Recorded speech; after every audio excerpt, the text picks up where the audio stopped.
Hello दोस्तों, हम लोग आज पढ़ने जा रहे हैं चैप्टर नंबर 19 क्लास 8 का वायु और जल प्रदूषण की समस्या। क्या आपने कभी सोचा है कि पृथ्वी पर जीवन क्यों है? क्या मंगल और चंद्रमा पर जीवन है? अगर नहीं है तो क्यों नहीं है? जीवित रहने के लिए वायु और जल का होना पहली आवश्यकता है। पृथ्वी पर वायुमंडल में अधिक मात्रा में हवा है, पानी है, इस कारण यहाँ वृक्ष है, पशु है, मनुष्य है। क्या आप जानते हैं हमारे वायुमंडल में कौन कौन सी गैसें हैं जिससे जीवन सुरक्षित है? यह हवा जो हमारे आसपास हमेशा ही है, यह किन किन गैसों से बना है? ठीक है। पृथ्वी के चारों ओर गैसों का एक आवरण होता है जिसे हम वायुमंडल कहते हैं। देखिए, इसमें बताया हुआ है कि किसका कितना प्रतिशत है।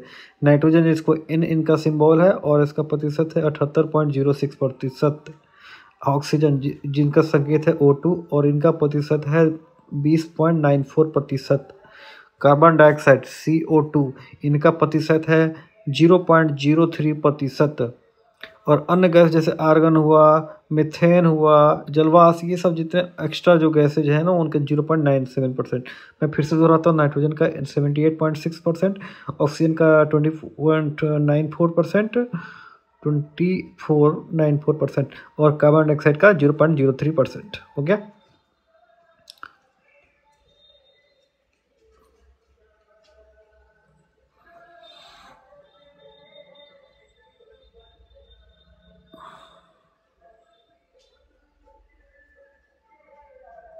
देखिए, अब आते हैं वायु प्रदूषण।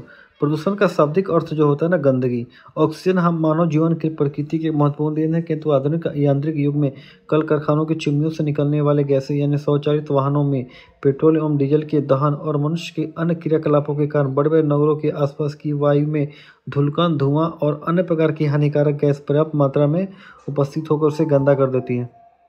यह वायु प्रदूषण कहलाता है। फलतः ऐसी वायु में सांस लेना भी आसान नहीं होता। यह सजीव और निर्जीव दोनों के लिए हानिकारक होता है। दो वास्तविक घटनाएं। कुछ वर्ष पूर्व अमेरिका के एक औद्योगिक नगर डेट्रॉइट के पास के कस्बे में लोग एक दिन हैरान हो गए। उस दिन अजीब बरसात हुई। बाहर सूखते ही कपड़े जल गए। जिस पर ये पानी पड़ा वो चीख उठा। ये जांचने पर ये पता चला ये पानी नहीं तेजाब था, गंधक का अम्ल। कारखानों की चिमनियों से हवा में इतनी सल्फर डाइऑक्साइड गैस जमा हो गई थी कि बादलों के साथ रासायनिक क्रिया करते हुए तेजाब की रिमझिम बारिश कर दी। फिर दूसरी घटना 203 दिसंबर 1984 की मध्य रात्रि में एक ऐसी दुर्घटना मध्य प्रदेश के भोपाल में हुई थी। भोपाल गैस कांड सारी दुनिया में औद्योगिक विकास के चेहरे पर गहरी कालिक पोत गया। कीटनाशक दवा बनाने वाली यूनियन कार्बाइड फैक्ट्री से मिथाइल आइसोनेट नामक द्रव्य ताप बढ़ जाने से गैस बन गया। इसका रिसाव शुरू या गैस सांस के साथ फेफड़ा में गया, फेफड़ा में पानी भर गया, सांस फूलिए, दम घुटे। हजारों लोग मारे गए, हजारों अपंग हो गए, आज भी कष्टदायक जीवन व्यतीत कर रहे हैं। देखिए, ऐसे घटना हुआ था। वायु कैसे प्रदूषित होती है? वायु प्रदूषण पहले भी था। प्रकृति एकदम स्वच्छ कभी नहीं रही है। समय समय पर आंधी आती रही है, जंगल में आग लगती रही है, ज्वालामुखी विस्फोट होते रहे, जिससे विश्व भर के वायुमंडल में उलटफेर होता रहा है। अब भी हो रहा है। यह प्रकृति की लीला है, इस पर किसी का वश नहीं है। ये प्राकृतिक प्रदूषक कहलाती है। परंतु सब मानव ने अपने हाथों से जो किया है, उसने वैज्ञानिक विकास के द्वारा जो औद्योगिक क्रांति उत्पन्न की है, उससे सभी प्रकार के प्रदूषण को बढ़ावा मिला है। रासायनिक कारखानों और तेल शोधक संयंत्रों, उसके बाद उर्वरक, सीमेंट, कागज, कांच आदि इत्यादि के कारखानों में कई प्रकार के रासायनिक पदार्थों का उपयोग किया जाता है। इनकी चिमनियों से निर्गत गैसों में कार्बन मोनोऑक्साइड, नाइट्रोजन के ऑक्साइड, सल्फर डाइऑक्साइड, धातु के महीन कण, कार्बन के कण आदि जो वायु में फैलकर वायु को प्रदूषित कर देते हैं। जनसंख्या बढ़ने से यातायात के लिए मोटर गाड़ियों और अन्य वाहनों की संख्या में दिन प्रतिदिन वृद्धि हुई। जीवाश्म ईंधन के जलने से कार्बन डाइऑक्साइड गैस बनती है, जो वायु में कार्बन डाइऑक्साइड की मात्रा बढ़ाती है। एक मोटर गाड़ी 1 मिनट में इतनी ऑक्सीजन नष्ट करती है जितनी 1135 व्यक्तियों को श्वसन क्रिया के लिए चाहिए। इस प्रकार आप देख सकते हैं कि 60% वायु प्रदूषण तो मोटर वाहनों से ही हो रहा है। कार्बन युक्त ईंधनों के अपूर्ण दहन से कार्बन मोनोऑक्साइड बनता है, जो वायु में मिश्रित होकर उसे प्रदूषित कर देता है। कार्बन मोनोऑक्साइड एक विषैली गैस है। श्वसन क्रिया के दौरान यह हमारे शरीर में रक्त के हीमोग्लोबिन के साथ संयोग करके कार्बोक्सी हीमोग्लोबिन बनाता है। इसके फलस्वरूप रक्त के हीमोग्लोबिन में शरीर के एक भाग से दूसरे भाग में ऑक्सीजन पहुंचने की क्षमता समाप्त हो जाती है और ऑक्सीजन के अभाव में श्वसन संबंधी कठिनाई उत्पन्न हो जाती है, दम घुटने लगता है, अंत में मृत्यु हो सकती है। अयस्कों और खनिजों से धातुओं के निष्कासन के क्रम में धूलकण और धुआं निकलती है। इसमें लेड, क्रोमियम, जस्ता, पारा, कैडमियम, आर्सेनिक इत्यादि वायु में प्रदूषण उत्पन्न करते हैं। फसल में लगे कीड़ों को मारने के लिए व मच्छरों और मक्खियों को नष्ट करने के लिए कई प्रकार के कीटनाशकों का छिड़काव किया जाता है जो विषैले होते हैं। इसके कण वायु में प्रवेश कर उसे दूषित करते हैं। जंगल के वृक्ष पर्यावरण को स्वतः शुद्ध करते हैं और आजकल जलावन की पूर्ति के लिए अन्य कार्यों के लिए वृक्ष को काटा जा रहा है। इसका प्रभाव वर्षा पड़ता है, वर्षा अनियमित हो जाती है, अनावृष्टि की समस्या आ जाती है। अतः मानव निर्मित गैसों में क्लोरोफ्लोरोकार्बन है जिसे CFC कहा जाता है। ये अत्यधिक अस्थायी अज्वलनशील हानि रहित पदार्थ है। इसका उपयोग रेफ्रिजरेटर, एयर कंडीशनर, एरोसोल में होता है।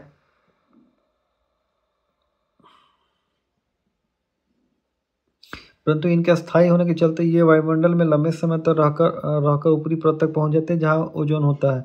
ये सूर्य की पराबैंगनी किरणें CFC को तोड़कर क्लोरीन बना देता है। क्लोरीन के एक परमाणु 1,00,000 ओजोन को नष्ट कर देता है। इससे ओजोन के आवरण में छेद हो गए हैं। आपने क्या इसके बारे में सुना है? ओजोन ऑक्सीजन का ही एक रूप होता है जिसमें ऑक्सीजन के 3 परमाणु होते हैं। इसका निर्माण वायुमंडल की ऊपरी परत में पराबैंगनी प्रकाश द्वारा बिजली के चमक द्वारा ऑक्सीजन गैस के टूटने से होता है। ओजोन परत पृथ्वी के चारों ओर एक लोचदार कवच बनाती है जिसे समुद्र सतह के वायुमंडलीय दाब तक लाया जाए तो ये केवल कुछ मीटर ही बचेगी। यह जानकारी 1970 के शुरुआती वर्ष में हुई। ओजोन की क्षति से पराबैंगनी किरणों से सीधे पृथ्वी पर वृद्धि होगी जिससे चमड़ी के कैंसर, उसके संक्रामक रोग, मोतियाबिंद में रोगियों की संख्या बढ़ेगी। ओजोन परत के छिन्न होने की प्रक्रिया रोकने के प्रयास में ओजोन फ्रेंडली तकनीकें खोजी जा रही है। CFC के उपयोग को कम किया जा रहा है। नए खोज के द्वारा क्लोरीन रहित महंगे फ्लोरोकार्बन विकसित किए जा रहे हैं। ठीक है। वायुमंडल में इन सारी गैसों के अलावा ठोस पदार्थ भी होते हैं जो इन गैसों पर मिलकर तैरते हैं। ये कणिकाएं कहलाती है। इन कणिकाओं का व्यास 0.02 से 100 माइक्रोमीटर तक होता है। ये अधिक समय में वायु में निलंबित रहने से दृश्यता को घटाते हैं, धुंध पैदा करते हैं। ये इस्पात निर्माण, खनन, ताप विद्युत संयंत्रों और सीमेंट उद्योग से निकले प्रदूषक हैं।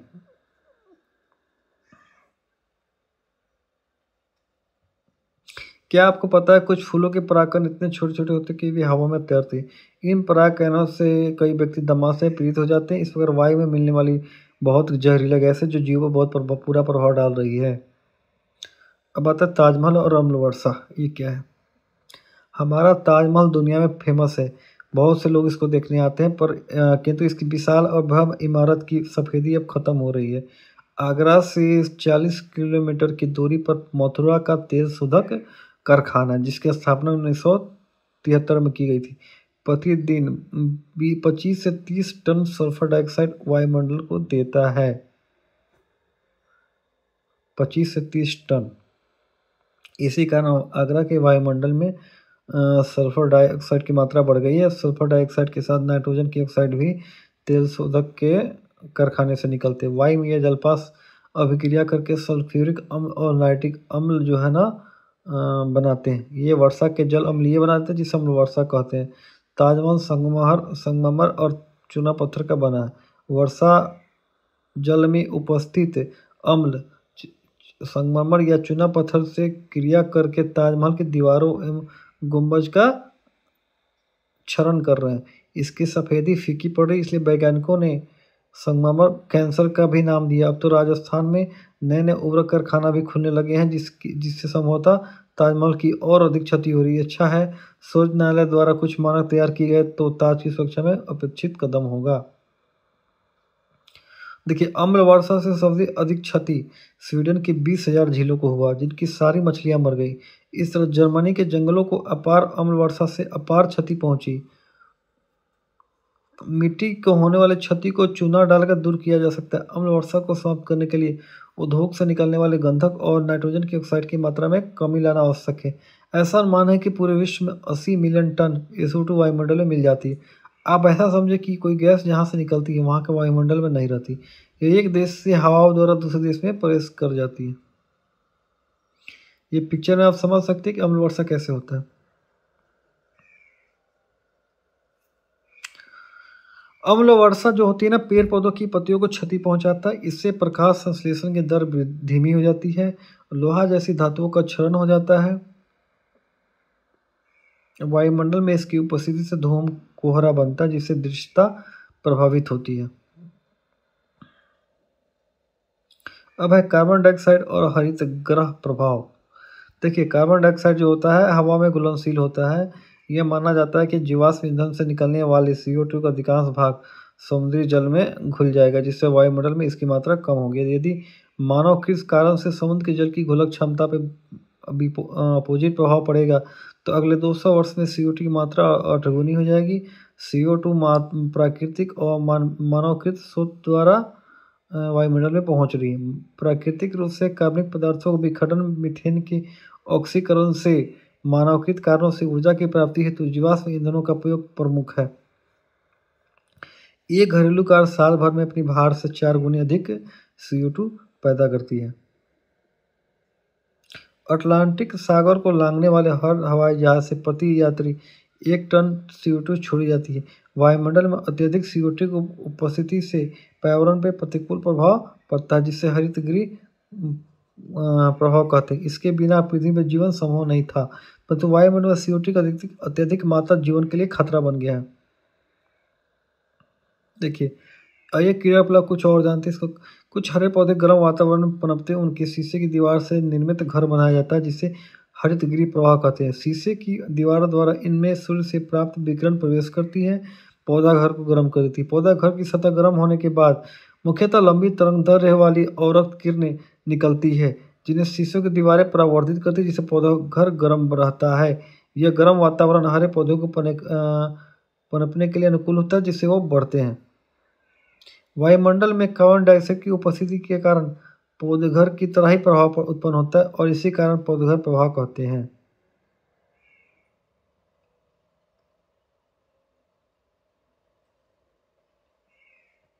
सूर्य की किरण जब वायुमंडल में प्रवेश करती है, तो ओजोन की परत द्वारा उसकी पराबैंगनी किरणें रुक जाती है, और दृश्य विकिरण और कुछ छोटी तरंगदैर्घ्य वाली अवरोध किरणें हवा से होती हुई पृथ्वी की सतह तक पहुंचती है, उसे गर्म करती है।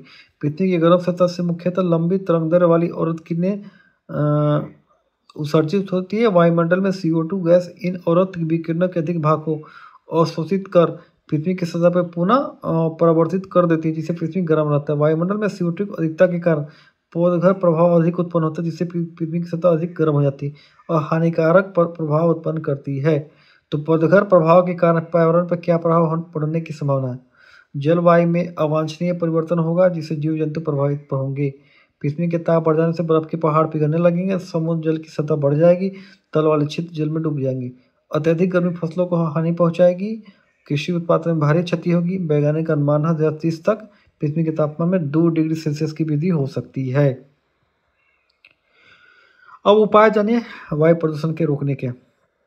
देखिए, इसमें कि आपको पता है कि दिल्ली सर्वाधिक वायु प्रदूषित शहर था। कुछ वर्षों का अथक प्रयास से वाहनों में CNG का प्रयोग होने लगा है। आज दिल्ली में पहले की अपेक्षा कम प्रदूषण है। वायु प्रदूषणों को कम किया जा सकता है वाहनों को अच्छी हालत में रखने, ईंधन रहित वाहन चलाने से, घरों में धुआं रहित चूल्हा प्रयोग करना चाहिए। यानी ऊर्जा की प्राप्ति के लिए ऐसे साधनों का प्रयोग करना चाहिए जिससे वायु प्रदूषण कम हो। ऊर्जा के वैकल्पिक साधनों में सौर ऊर्जा, पवन ऊर्जा और जारीय ऊर्जा आदि प्रमुख है। जैसा कि आप जान चुके, स्वचालित वाहनों में ईंधन के रूप में पेट्रोल, डीजल के अपूर्ण दहन से कार्बन मोनोऑक्साइड और अन्य गैस निकलती है जो वायु को प्रदूषित करती है। अतः इंजनों में ऐसी व्यवस्था हो ईंधन का पूर्णतः दहन हो सके। इसके अलावा गाड़ियों में उत्प्रेरक परिवर्तक लगाना चाहिए, एक प्रकार का संयंत्र जिसमें CO और नाइट्रोजन ऑक्साइड के उत्प्रेरक की उपस्थिति में CO2, H2O और नाइट्रोजन में परिणत किया जाता है। परंतु ऐसा करके हम प्रदूषक को नहीं रोक सकते। इसके लिए न्यूनतम उपयोग और सामूहिक प्रयास की जरूरत है। वायु प्रदूषण रोकने, उसे कम करने वृक्षों का बड़ा हाथ। 1 हेक्टेयर में लगे पेड़ साल भर 3 टन कार्बन डाइऑक्साइड ग्रहण करते हैं और 2 टन ऑक्सीजन बाहर निकालते हैं। बड़ी संख्या में लगे पेड़ वायुमंडल की CO2 का उपयोग करके पौधघर प्रभाव को कम करने में सहायक हो सकते हैं। सदा हरे रहने वाले घनी पत्तियों वाले ऐसे पेड़ लगाएं जो फैक्ट्रियों के प्रदूषण से आसानी से नष्ट न हो और CO2 अवशोषित करने की क्षमता उसमें अधिक हो। जुलाई माह में प्रतिवर्ष वन महोत्सव मनाया जाता है, जिसके अंतर्गत वृक्षारोपण किया जाता है। देखिए स्वच्छ बारे में, देखिए आप कहने का मतलब है स्वच्छ जल जो होता है ना, सभी प्रकार के दोषों से मुक्त होता है। स्वच्छ जल के स्रोतों में ऐसे बाहरी पदार्थ मिल जाते हैं जो उसके गुणों में परिवर्तन लाकर उसे इस्तेमाल करने वाले के लिए हानिकारक बना देते हैं। यह जल प्रदूषण कहलाता है। जैसे निरंतर बहने वाली नदियों में शहरी कूड़ा करकट गंदे पानी को छोड़ना प्रदूषण का कारण है। ये तालिका आप देख लीजिए, इसको आप बना सकते हो, तुलना कर सकते हो। जल एवं एक विलक्षण पदार्थ। देखिए जल का सूत्र होता है H2O। इसका अनुभार 18 ग्राम होता है। घनत्व इसका 1 घन सेंटीमीटर होता है। गलनांक 0 डिग्री सेल्सियस।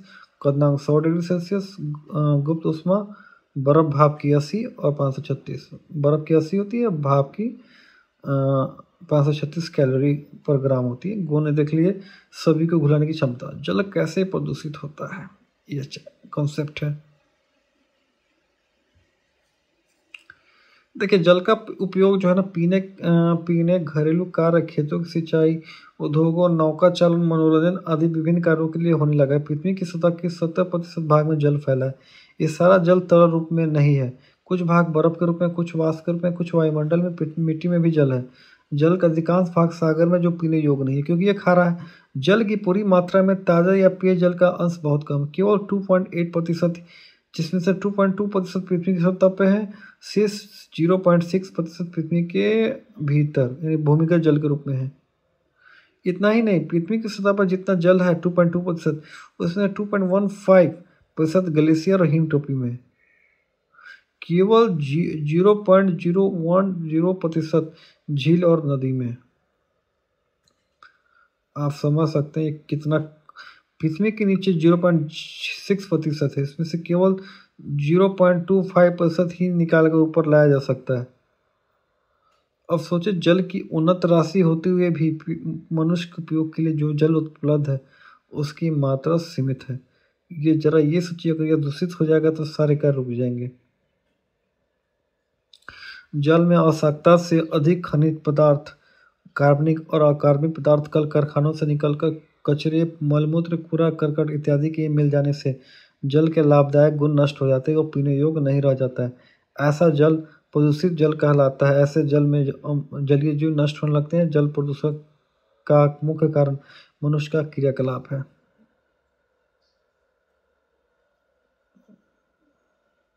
मल के जीवाणु जो होते हैं आसानी से पहचाने जा सकते हैं। ये प्रदूषण के उत्तम सूचक है। ये जीवाणु है स्थिरचिया कोलाई, कोलीफॉर्म, मल, स्ट्रेप्टोकोकाई। जल में इनकी उपस्थिति से पेट की बीमारी जैसे हैजा, पेचिस आदि होता है। समानता विलित ऑक्सीजन और मल की कोलीफॉर्म सूक्ष्म जीवों की संख्या को जल प्रदूषण का मापदंड बनाया जाता है। अब क्या होता है रासायनिक प्रदूषण, देखिए जल आपका पता है कि अच्छा घोलक है। कई प्रकार के धातु पदार्थ जैसे सीसा हुआ, मरकरी हुआ, कैडमियम हुआ आदि नदियाँ, झीलों और तटीय सागर के जलों को प्रदूषित करते हैं। जल में उपस्थित सीसा, मरकरी एंजाइम से अपक्रिया कर एंजाइम की कार्य क्षमता को कम करते हैं, जिससे कई बीमारी होती है। सीसा तंत्रिका मल तंत्र को प्रभावित करता है। कैडमियम जो से होता है इटा, ये मरकरी से मिनी मैटा रोग। जल का प्रदूषण किसी क्षेत्रों में रासायनिक उर्वरक के उपयोग से होता है। वर्षा जल इन रसायनों को अपने में घुलाकर समीप स्थित झीलों, तालाब और नदी में पहुंचा देता है और जल प्रदूषित हो जाता है। रासायनिक उर्वरकों में मुख्य रूप से यूरिया, अमोनियम सल्फेट आदि का प्रयोग होता है। जल में नाइट्रोजन और फास्फोरस की मात्रा बढ़ने से जल में शैवाल की वृद्धि होती है। इसे हम लोग क्या कहते हैं, यूट्रोफिकेशन कहते हैं। शैवाल बैक्टीरिया द्वारा सड़ता है। इस सड़न प्रक्रिया में जल में घुली ऑक्सीजन का उपयोग होता है, जिससे जल में घुली ऑक्सीजन की मात्रा कम हो जाती है, जिससे जल में ऑक्सीजन की मात्रा कम होने से जीव जंतुओं की मौत हो जाती है। अब देखिए जल का शुद्धिकरण कैसे होता है।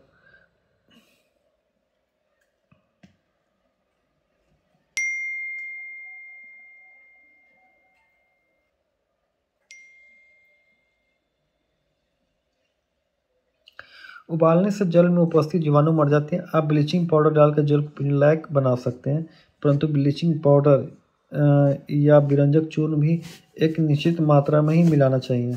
अब देखिए जल प्रदूषण के दुष्प्रभाव। जल प्रदूषण से कई बीमारियों का प्रकोप हो सकता है, हैजा, टाइफाइड, पीलिया, अतिसार इत्यादि। प्रदूषित जल पीने से पशुओं में भी बीमारी फैलती है। जल प्रदूषण के कारण जल में ऑक्सीजन की कमी हो जाती है, जिससे जलीय जंतु मरने लगते हैं। पेड़ पौधों पर जल प्रदूषित जल का प्रतिकूल प्रभाव पड़ता है, जिसकी वृद्धि रुक जाती है। प्रदूषित जल से खेतों में लगी फसलों को भारी नुकसान पहुंचता है। प्रदूषित जल से सिंचाई करके उगाई गई फसलें भी प्रदूषित हो जाती हैं। इन फसलों और फलों की सब्जियों को खाने से स्वास्थ्य पर बुरा प्रभाव पड़ता है। अब आते हैं जल प्रदूषण को रोकने का कैसे रोका जा सकता है। एक ऐसा जन जागरूकता अभियान चलाया जाए जिससे गाँव और शहर की नालियों के साथ गंदे जलों को तालाब नदियों में गिरने न दिया जाए। ऐसे जलों को शुद्ध करने के बाद तालाब नदियों में जाने दिया जाए। खाद्य पदार्थों के कचरों और कागज के टुकड़ों और प्लास्टिक के थैले और उससे बनी चीज़ें सड़क के कूड़े करकट को तालाबों और नदियों में नहीं फेंकना चाहिए। इन नदी और तालाबों के नज़दीक मलमूत्र नहीं त्यागना चाहिए। झीलों या नदियों को जल से शुद्ध करने के लिए शैवालों का उपयोग करना चाहिए। समुद्र के जल को परमाणु विस्फोट से सुरक्षित रखना चाहिए। कीटनाशक का समुचित प्रयोग करना चाहिए ताकि अत्यधिक कीटनाशक नदी तालाब में न बह जाए।